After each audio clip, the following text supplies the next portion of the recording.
সুপ্রভাত। যদিও এখনো আকাশে আলো ফোটেনি, রাত সকাল 4টে। আমরা আবার বেরিয়ে পড়লাম নতুন অ্যাডভেঞ্চারের উদ্দেশ্যে।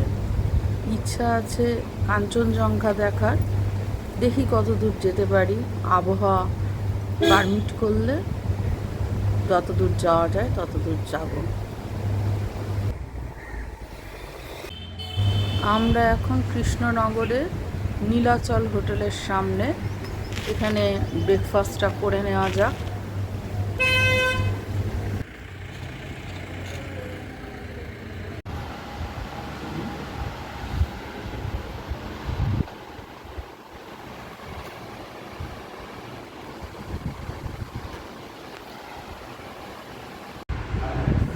ব্রেকফাস্ট মেনু হচ্ছে মটরশুঁটির কচুরি আর আলুর দম, তার সঙ্গে হচ্ছে চিকেন স্যান্ডউইচ, আর অবশ্যই 2 কাপ গরম চা। এই হোটেলের খাবার খুবই সুস্বাদু, বিশেষ করে স্যান্ডউইচটা তো অসাম। এখন আমরা মালদায় পরদেশি হোটেলে লাঞ্চটা সেরে নিতে এসেছি। তবে এখানে রেস্টুরেন্টটা যত সুন্দর সাজানো এবং খুবই একটা চমৎকার অ্যাম্বিয়েন্স, কিন্তু খাবার ততটা সুস্বাদু লাগেনি আমাদের। মোটামুটি সাধারণ ছিল। ভেজ থালি এবং চিকেন, আর লাস্টে রাবড়ি। পরদেশি ধাবায় এখন একটা নতুন সেকশন খুলেছে বৌরানী বলে, যেখানে 650 টাকা থেকে শুরু করে শাড়ি পাওয়া যাচ্ছে। 650, 1250, 1950 এরকম রেটে। সঙ্গে সালোয়ার কামিজও পাওয়া যাচ্ছে। আমরাও একটা দুটো সংগ্রহ করলাম। এখন আমরা নাইট হল্টের জন্য পৌঁছে গেছি রায়গঞ্জের বাদশাহ হোটেলে। এই হোটেলটা আমার মতে best road side hotel for night halt. এই হোটেলের ম্যানেজমেন্টও অত্যন্ত ভালো, এবং এখানে আপনার যা কিছু দরকার একটা হোটেলে থাকার জন্য সব কিছুই পাবেন। রুম রেন্টও মাত্র 1450 টাকা, যেহেতু জিএসটি কমে গেছে, ঘর ভাড়াও কমে গেছে। আর এখানে রেস্টুরেন্টটা অত্যন্ত সুস্বাদু খাবার পাওয়া যায়। আর যদি আপনি হেলদি খাবারও চান, মশলাদার খাবার ছাড়াও, যার অসুবিধা আছে, সেই ধরনের খাবার, স্টু বা স্যুপ, এই সমস্ত পাওয়া যায়। আর এখানে স্টাফ এবং ম্যানেজমেন্ট অত্যন্ত সক্রিয়।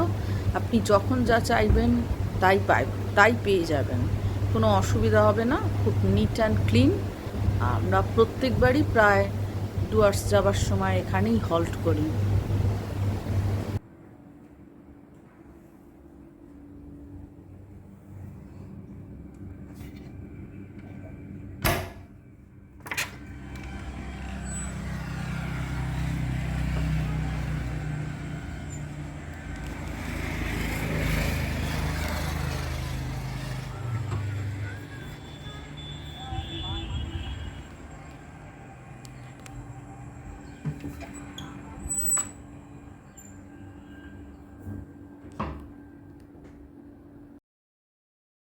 সকাল 6টা। এবার আমরা রওনা দিচ্ছি লাভার উদ্দেশ্যে। ইচ্ছে আছে লোলেগাঁও পেরিয়ে কাফের গাঁয়ে যাওয়ার। দেখুন, চা বাগান শুরু হয়ে গেল।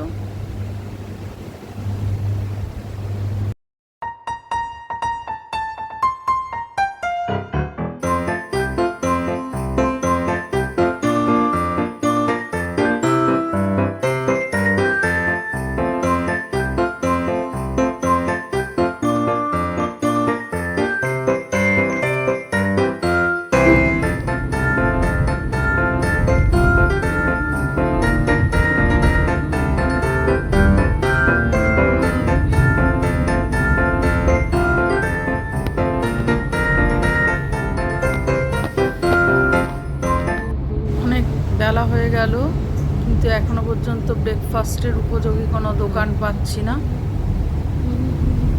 চারিদিকে চা বাগান, চায়ের দোকানও 2-1টা রয়েছে, কিন্তু ব্রেকফাস্ট পাওয়া যাচ্ছে না। দেখতে দেখতে গজলডোবার কাছাকাছি এসে গেলাম। ঠিক করেছি গজলডোবাতেই হালকা করে কিছু ব্রেকফাস্ট করে নেব। এখন আমরা বৈকুণ্ঠপুর জঙ্গলের পাশ দিয়ে তিস্তা ব্যারেজের দিকে চলেছি।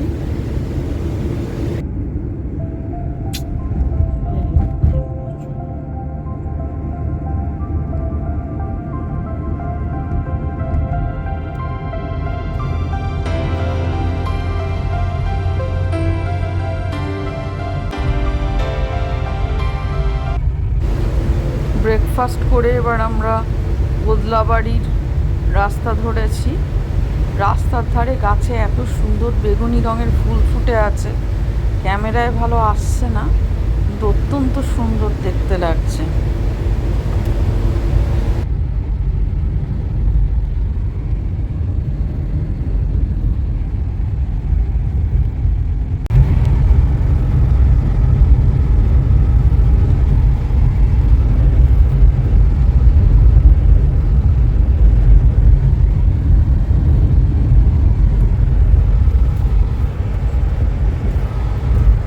এটা কিসের জঙ্গল? টাকার জঙ্গল। বদলাবাড়ি। বদলাবাড়ি।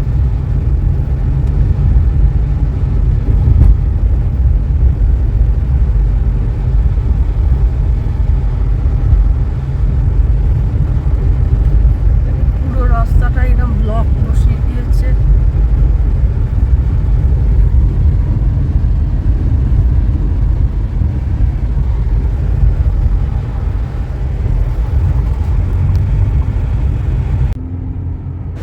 গরুবাথান পেরিয়ে আমরা এবার পাহাড়ে ওঠা শুরু করেছি।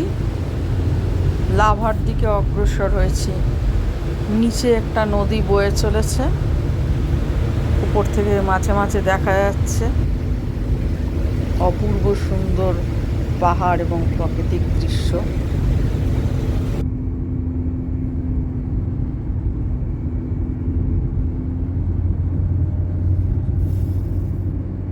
নিচে নদী দেখা যাচ্ছে।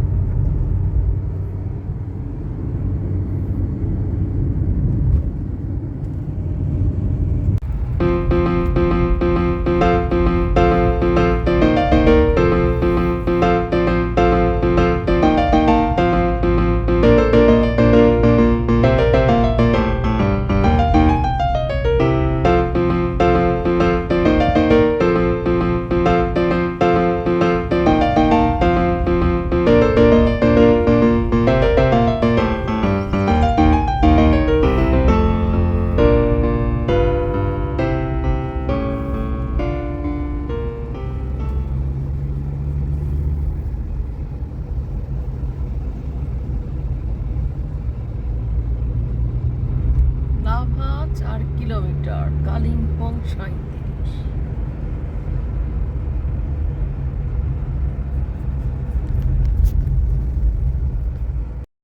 দুঃখের ব্যাপার, লাভা থেকে লোলেগাঁওয়ের রাস্তায় এত বেশি খাড়াই এবং আন্ডার কনস্ট্রাকশনে রয়েছে যে আমাদের কাফের গাঁও যাওয়া হলো না। আমরা আবার লাভাতে ফিরে এসেছি। আজকের রাত্রিটা এখানে নাইট স্টে করে আবার কালকে নিচে ডুয়ার্সে নেমে যাব ভাবছি। আপাতত লাভার এই ভিউ পয়েন্টে একটা মিষ্টি সুন্দর রেস্টুরেন্টে খাওয়া দাওয়া করে নিচ্ছি। এখানে একটা ছোট্ট কাঁচের ব্রিজ আছে, খুব সুন্দর, যেখান থেকে খুব ভালো ভিউ পাওয়া যায়। এই ভিউ পয়েন্টটা আকাশ পরিষ্কার থাকলে নাথুরা দেখা যায়।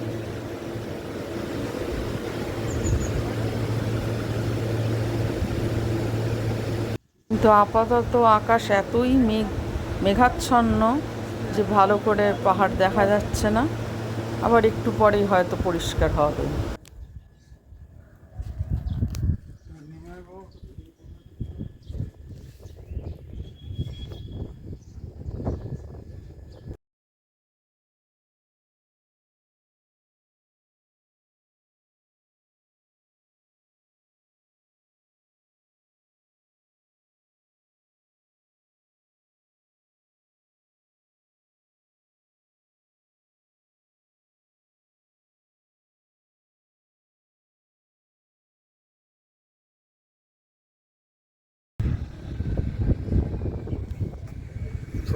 হয়ে যাবে রে, আর ওটা চলে এলো তো 7 মিনিটে পড়লো।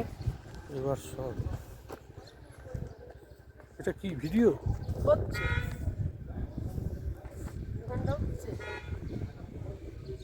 বুঝতে পারছি না এগুলো। বেশি খোঁজাখুঁজি না করে সামনের এই হোমস্টেটাতেই থেকে গেলাম। এখানে রুম রেন্ট 2000 টাকা। ঘরটা খুব সিম্পল কিন্তু বেশ একটু অন্য ধরনের।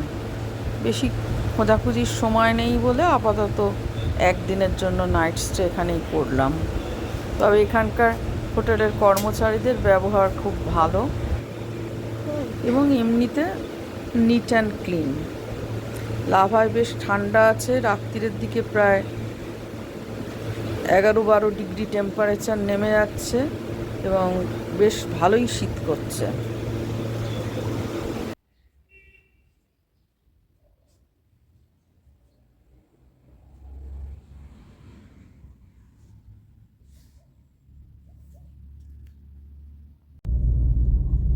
সকাল 7টা, আমরা আবার ডুয়ার্সের দিকে নেমে চলেছি। ভোরবেলায় এত নির্জন আর এত সুন্দর একটা প্রকৃতি। কালকে অল্প সামান্য বৃষ্টি হয়েছিল, গাছপালাও ঝকমক করছে এবং অল্প হালকা ঠান্ডা আরামদায়ক আবহাওয়া। আর নিস্তব্ধ প্রকৃতিতে শুধুমাত্র পাখির কলতান। রাস্তায় লোকজন প্রায় নেই বললেই চলে, লোকজন গাড়ি ঘোড়া কোনো কিছুই। ফলে রাস্তাটা যেন মনে হচ্ছে আমাদের জন্যই তৈরি হয়েছে। এই অপূর্ব সৌন্দর্য দেখতে দেখতে আমরা ডুয়ার্সের দিকে নেমে চলেছি।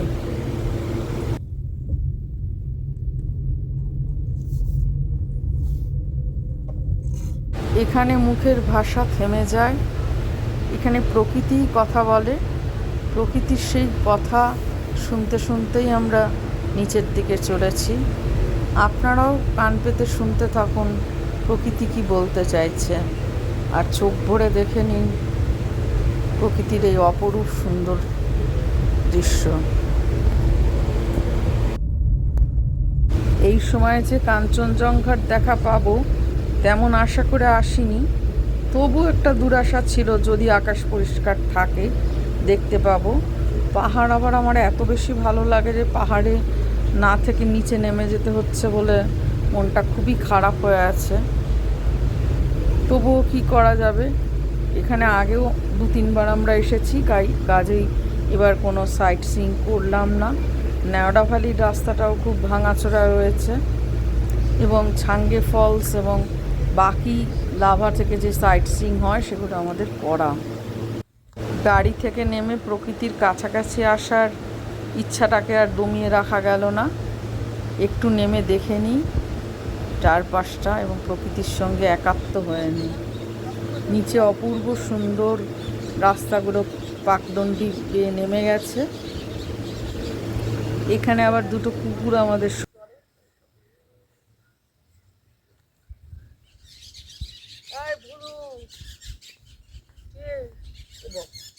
এগুলো ছিল একটা শিয়াল শিয়াল ভাব না, এই দিকটা হবে অনবদ্য দেখা যাচ্ছে।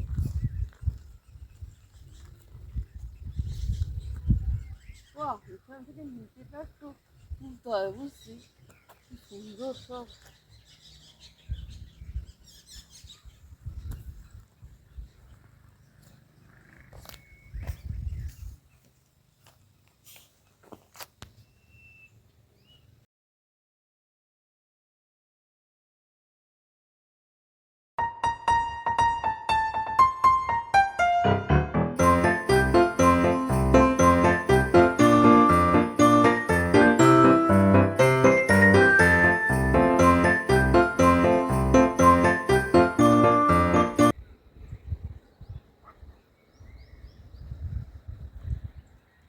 ওই দেখ, ওটা নদীটা ওই যাচ্ছে ওটা। হ্যাঁ, সরু দেখা যাচ্ছে।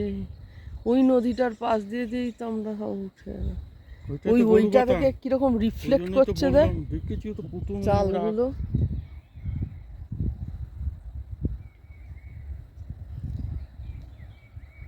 ও কি সুন্দর পাখি ডাকছে।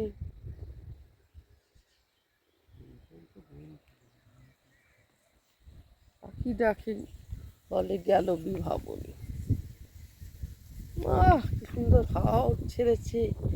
এইগুলো সেই ঝাড়ু গাছগুলো না। দেখি আমাদের গাড়িটা এখানে, ওরা আবার ওদের গাড়িটার নাম দিয়েছে নীলু, আমাদের পক্ষীরাজ। অপূর্ব সিন।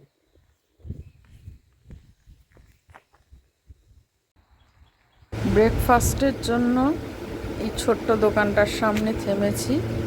এখানে এরকম একটা ভিউ পয়েন্ট মতো করা রয়েছে। এখানে বসে বসেই খুব চমৎকার গরম ম্যাগি এবং 2 কাপ চা খাওয়া গেল। সঙ্গে বাড়তি পাওনা হলো এই অপূর্ব সুন্দর প্রাকৃতিক দৃশ্য।